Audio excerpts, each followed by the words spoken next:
is the Eastern Flank Podcast, and I'm Jay Adamowski.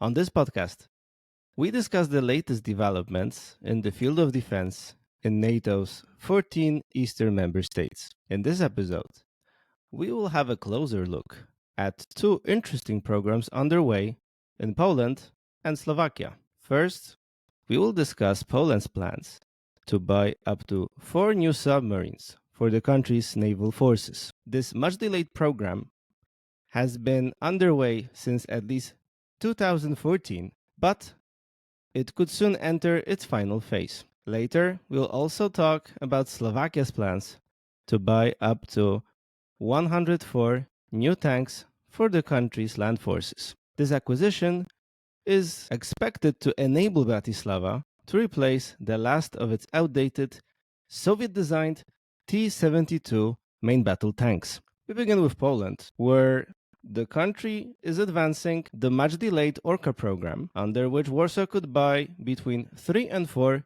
new submarines for the naval forces. Back in 2014, Warsaw claimed that it will buy at least 2 submarines to be delivered in 2022, and the third one to be delivered a year later. However, since then, not much has changed in the field of Poland's operational capacities in the Baltic Sea. Back in 2014, Poland actually had more submarines than it has now, because at the time, it could still count on the last of its Kobben-class submarines that it received from Norway back in 2002.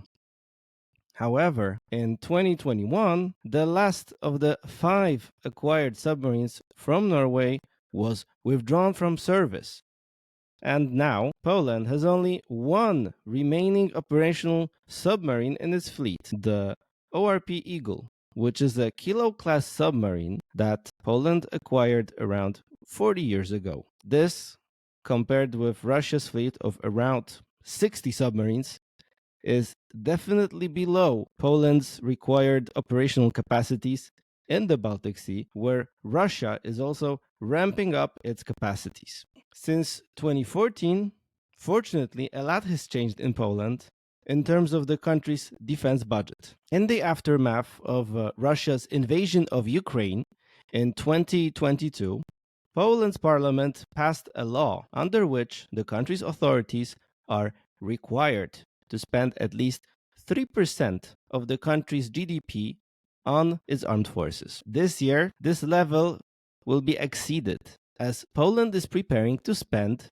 around 4.2% of its gross domestic product on the military. This translates into around $48 billion that will be spent on acquisitions of new weapons, gear, and also maintaining the operational capacities of the Polish armed forces. Next year, the country's defense budget could be further increased, as local decision makers are already discussing plans to increase this level of defense spending to 4.7% of Poland's GDP. So, if Poland goes through with these ambitious plans in terms of its defense budget, this would mean that Poland will spend the highest level of its GDP on defense among all of the NATO member states. And this includes the United States. So could this massive defense spending hike finally enable Poland to move forward with the submarine procurement, which is very much delayed at this point? Hopefully, yes. Last year, the MOD's armaments agency, so the unit that is responsible for acquiring weapons and equipment for the military, collected some initial offers from a number of submarine manufacturers, but also from producers of accompanying weapons and solutions that could be installed in those submarines. So a total of 11 companies participated in that market consultation. And this included companies from countries such as France, Germany, Sweden, Spain, Italy, and South Korea. And in all those countries, there are major submarine producers. So, in the next phase of this acquisition program, it is expected that in the coming months, the Polish MOD will prepare a short list of submarine producers, and then they will be asked to provide their final offers to Poland. So if this happens, it is possible that by the end of 2025, Warsaw will select its new submarine. So the selected sub will need to comply with the MOD's technical requirements. But there's also another issue: money. Back in 2014, Warsaw planned to spend around 10 billion zloty, which translates into roughly $2.5 billion on new submarines. 10 years later, it is clear that the budget for this acquisition will need to be significantly higher. If you look at some recent examples of similar purchases, the Netherlands has decided to select the Barracuda-class submarine from France's Naval Group, and this acquisition of 4 submarines will cost the Netherlands around $6 billion. So significantly more than the $2.5 billion budget that the Polish MOD had for these submarines in 2014. There's also the matter of industrial cooperation, because Warsaw is already making it clear to foreign suppliers that it does not want to buy off-the-shelf submarines, but it wants the country's state-owned defense industry, and in particular, the biggest state-owned defense group of Poland, PGZ, or Polish Armaments Group, to be involved in this submarine procurement. So let's have a look at the options on the table. We begin with France's Naval Group, which, as I mentioned, secured a major order earlier this year from the Netherlands, as the Dutch Navy decided to acquire 4 Barracuda-class submarines. The French group is now also seeking an order from Poland, but it is offering a different type of submarine to the Polish MOD. The submarine offered to Poland, it's the Skorpen, and the Skorpen-class submarines could be armed with missiles de croisière navale, so naval cruise missiles, made by European missile producer MBDA. These missiles, they enable a long-range strike capacity that is crucial for Poland. And this is because with the planned submarine acquisition, Warsaw is seeking to boost its deterrence capacities in the Baltic Sea, with Russia ramping up its activities in that area. So to quote MBDA, the Missile de Croisière Naval provides a unique operational capability with long-range metric precision strike against politically and military-sensitive targets. The French are proposing to Poland cruise missiles with a range of around 1,000 kilometers. When it comes to other offers, Poland would most likely need to buy cruise missiles separately after it buys submarines. And this makes the French offer unique, because Paris is actually offering to Poland a package deal: Skorpen-class submarines plus Missile de Croisière Naval missiles. Naval Group says that the Skorpen could be a good fit for Poland, as it has been chosen by a growing number of foreign customers across the world. So this includes countries such as Brazil, Chile, India, Indonesia, and Malaysia. The Skorpen will be used in the Atlantic Ocean and even in subpolar zones. And in Poland, despite the fact that the country wants to use these new submarines primarily in the Baltic Sea, this could be interesting, because these Skorpens could be operated in the Arctic Sea, where over the past 20 years, Russia has reopened a number of Sovietized military bases and even launched new ones, as well as airfields. This is because an estimated 53% of the Arctic coastline is actually claimed by Russia. The next offer, by Germany's ThyssenKrupp Marine Systems, is related to a range of submarines based on the HDW class submarine portfolio. So firstly, we have the Type 212A submarine, which ThyssenKrupp says was designed for Baltic Sea operations. Next, we have the export variant of the Type 214 submarine. And thirdly, a compromise between these two types of submarines, which is the Type 212 CD sub. ThyssenKrupp says that the Type 212A submarine is a pinnacle of German submarine technology. It has been built in Germany as well as under a license in Italy. And we will discuss the Italian submarine offer shortly. The Type 212 CD sub is significantly bigger than Type 212A, and it has been ordered by the German and Norwegian navies. ThyssenKrupp has suggested that if Poland selects this submarine, it could be produced at the assembly line of the shipyard in Kiel, which was launched only last year. And as of 2024, ThyssenKrupp has delivered close to 180 submarines built at the shipyards in Kiel and Wismar. And the company says that it is ready to engage in different types of cooperation with foreign customers.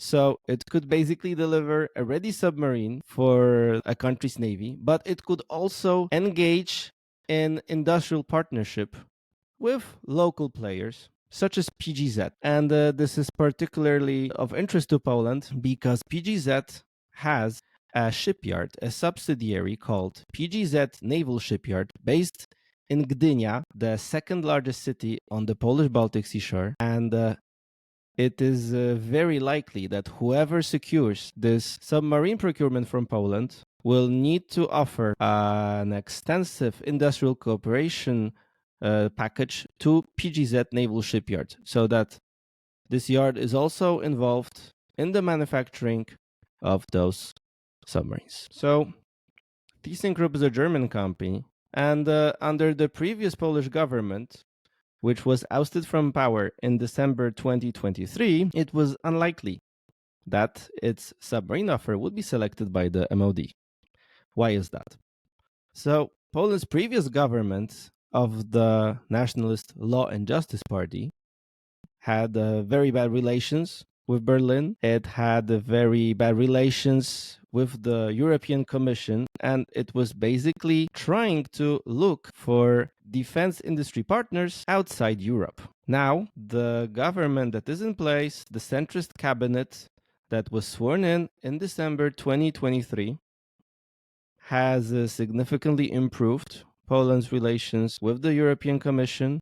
It has also far better ties with Berlin than its predecessor. So the German submarine offer is back in the game. So under the previous government, as I mentioned, the MOD was looking for defense industry partners outside Europe. And this included South Korea, which at some point became one of the largest suppliers of weapons to Poland alongside the United States. So the South Korean industry has secured a number of multi-billion-dollar deals from the Polish MOD. And this includes procurements of tanks, self-propelled howitzers, light attack aircraft, and missile launchers, just to name a few. However, the current government is sending signals that it is not planning to significantly expand the scope of its cooperation with South Korean defense companies. Despite this, South Korea's Hanwha Ocean is offering a submarine to Poland. It's the KSS-3 submarine, which, according to an analysis by the US Naval Institute, is significantly larger than South Korea's previous generation of German-designed KSS-2 Type 214 submarine. However, similarly to the previous generation of South Korea's subs, the KSS-3 is powered by diesel-electric engines with supplemental capabilities using fuel cell technology. Just like most European shipbuilders who are competing for the Orca submarine order, the South Korean offer does not cover cruise missiles, and these would have to be purchased separately by Poland. At the same time, to boost their chances, the South Koreans declare they aim to partner on this potential procurement with a local industry player. And at this year's MSPO Defense Industry Show in Kielce, this is the largest defense industry event in Poland, in September, Hanwha Ocean signed a cooperation agreement with WB Group. So WB Group is the largest privately owned defense company in the Polish market. They manufacture drones and many other systems for the Polish military, but also for a growing number of foreign customers. The next submarine that is under consideration by Poland is pitched by Spain's Navantia.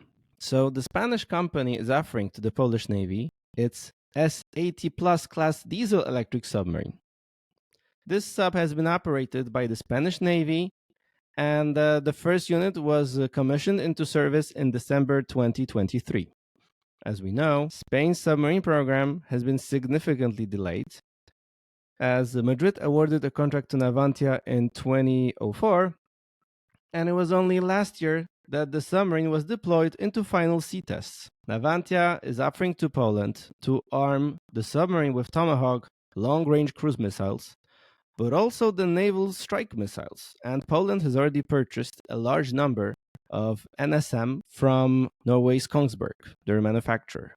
It is noteworthy that Navantia's bid has some major backers because it is supported by Lockheed Martin, the manufacturer of the 32 F-35 fighter jets that Poland is to receive, as well as HIMARS launchers that Poland has also ordered, as well as the UK company Babcock. So Babcock already has a strong presence in the Polish defense sector, as its Arrowhead 140 ship design was chosen by Poland as the basis of the country's new class of vessels, dubbed the Miecznik or Swordfish. And these ships will be built by PGZ's naval shipyard offshoot that is also expected to play a major role in the Orca submarine program. The next offer for the Polish submarine procurement is advanced by Sweden's Saab Kockums. So this company's proposal is centered around its A-26 Blekinge class submarine, and it is noteworthy here that Saab Kockums has an ongoing cooperation with the Polish shipbuilding industry.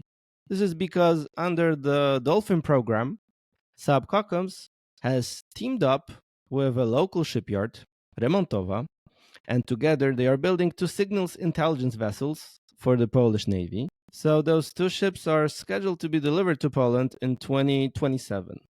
Meanwhile, coming back to the Polish submarine acquisition program, the Swedish Navy is currently awaiting the delivery of the first two A-26 subs. They were initially expected to be delivered to Stockholm in 2024, 2025, but due to some delays, they are now expected to be supplied to the Swedish Navy in 2027, 2028. So that's around 3 years later than initially expected.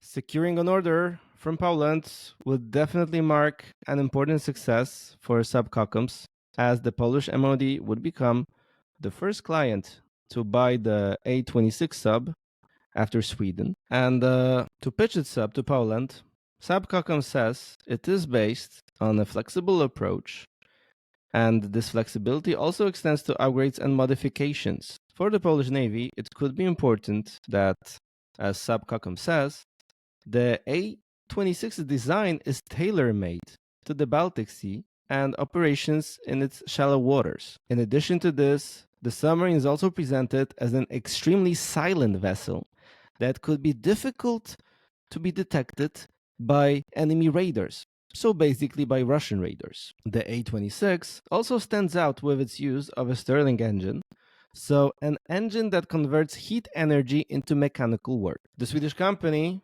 could propose to involve its existing Polish partner, so Remontowa Shipbuilding, in this submarine procurement, but it would most likely need to invite PGZ Naval Shipyard to cooperate on the manufacturing of these 4 submarines. The last offer for Poland that we will discuss here is put forward by Italy's Fincantieri. So the Italian shipbuilder is offering to the Polish Navy its U-212 Near Future Submarine, or NFS, and it is a variant of the German 212 type submarine by ThyssenKrupp. The U-212 NFS can be equipped with Teseo EVO anti-ship cruise missiles. This long-range weapon is manufactured by MBDA. Fincantieri has received orders for a total of 4 U-212 NFS submarines for the Marina Militare, so the Italian Navy. And the company is building the first series of submarines at its shipyard in Muggiano. The first sub is to be delivered to Italy's naval forces in late 2027, and the last of the 4 is to be supplied to Italy in 2031. So this means that if Poland decides to place an order For these submarines, it will be ordering a sub that has not been operated by any other European navy to date, which is also the case of Sweden's A-26 Blekinge sub. So, as the competition for Poland's potential submarine acquisition is intensifying, we will definitely keep an eye on this interesting program. Meanwhile, in Slovakia, the country's government is advancing plans to buy up to 104 new main battle tanks for the land forces. Currently, Slovakia operates a number of outdated Soviet-designed T-72 tanks, but it also has 15 second-hand Leopard 2A4 tanks. Germany donated these tanks to Slovakia to compensate the country for its transfer of BVP-1 infantry fighting vehicles to Ukraine.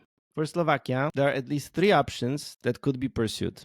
So, firstly, Slovakia could follow in the footsteps of its neighbor, the Czech Republic, and order the latest version of the German Leopard tank, which is the 2A8. Prague is seeking up to 77 such tanks in partnership with Germany.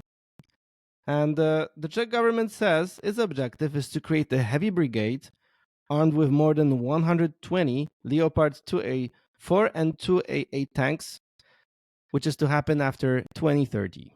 The second option for Bratislava involves the purchase of American tanks. So the M1A2 Abrams tank, which is made by General Dynamics. Poland has already purchased a large number of such tanks, 250 M1A2 tanks, with deliveries expected to be completed in 2025. And in addition to this, the Polish army has also placed an order for 116 used Abrams tanks of an older version, so the M1A1 variant. So in total, with these two procurements, Poland will operate some 366 Abrams tanks in two versions. Meanwhile, in Romania, the country's government is also readying to acquire Abrams tanks, the latest version of the tank, the M1A2, but this will be a significantly smaller purchase as only around 54 tanks are to be acquired. So the third option for Slovakia would be to opt for the South Korean K2 Black Panther tank. This tank is made by Hyundai Rotem, and it has also been ordered by Poland, which is building quite a diverse tank fleet. Until 2025, the Polish army is to receive 180 tanks made in South Korea, and subsequently, the Polish defense industry is to take over their manufacturing, which could lead to acquisitions of a further 820 tanks to be made in Poland by the country's state-owned defense industry under a license from South Korea. So it is yet to be seen which one of these three options, the German, American, or South Korean one, will be chosen by Slovakia. It is also to be determined how Slovakia plans to approach this acquisition of new tanks. Bratislava could launch a tender and compare the available offers, but it could also decide to sign a government-to-government deal with the selected supplier without holding a tender. In any case, last September, Slovakia's defense minister Robert Kaliňák unveiled he is preparing military acquisitions worth at least 5 billion euros. So this is roughly $5.6 billion.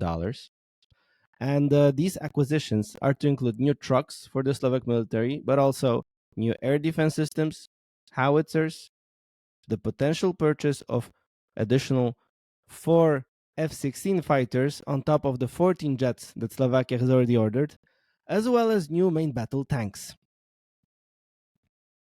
Thank you for watching this episode. And if you don't want to miss the next one, please hit subscribe. Until the next time.